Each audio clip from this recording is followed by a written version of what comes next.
With Jesus' joy this day, let's rise as we welcome the grandfather of Assemblies of God Nigeria, who will come to bring the message.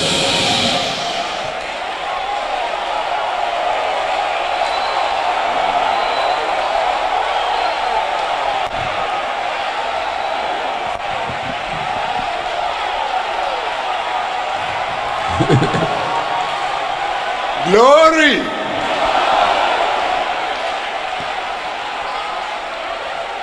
Let us give the Lord a loud shout of glory.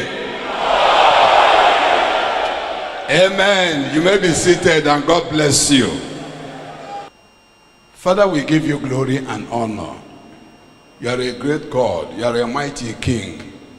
I thank you for the privilege of keeping us alive till this very day. We thank you for being with us right from the inception of this very program till today. You have been blessing us. God, may your name remain exalted in Jesus' name. At this time, we pray, just as you have been blessing us from the beginning, once again, pass through your servant and bless your church this day. I give you glory in Jesus' name. Amen. Amen. Praise the Lord. My church is the topic that I was assigned to speak on. Matthew chapter 16 verses 13 through 19. Our God is a great God. The text that I just announced to us, you know, when Jesus was physically present here in this world, he spent most of his time with his disciples. I know when you hear him healing the sick, raising the dead, feeding the multitude, doing this and doing that, you will think that he spent all his time with the multitude. No, even sometimes when the multitude needed him, he withdrew from them. Or he always told his disciples, come yourselves apart. There is something I want to share with you. Why was Jesus doing that?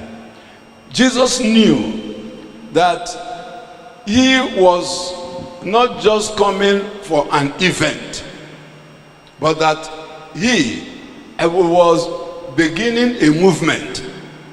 And that movement will not end with his physical presence here in the world, but that there are those that will continue from where he stops, the earthly ministry.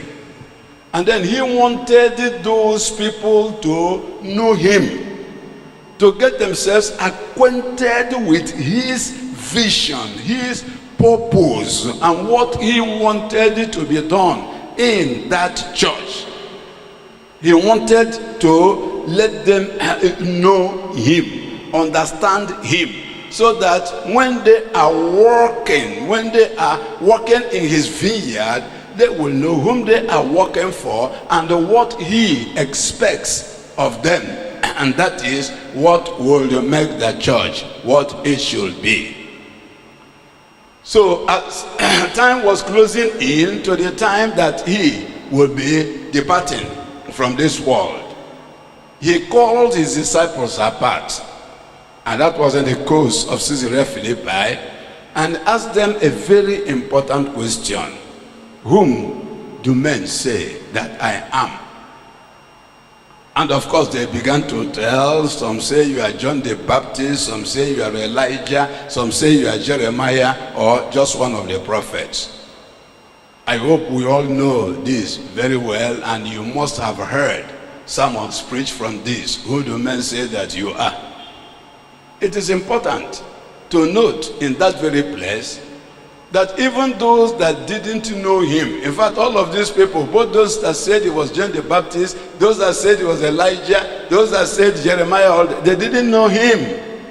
But though they did not know him, they knew him to be a godly man. They didn't identify him with any wicked man in the past. They all identified him with godliness. with righteousness. That's what they did. And then later on, and in fact, I always say this: not everybody will understand our theology. Not everybody will understand what new birth means, what this or sanctification or all this is.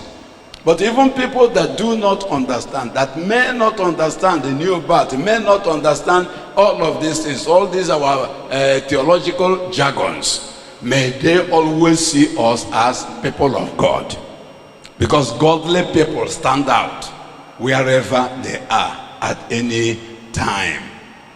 But then he asked them now, because this was what he was coming to, but what about you? Whom do you say that I am?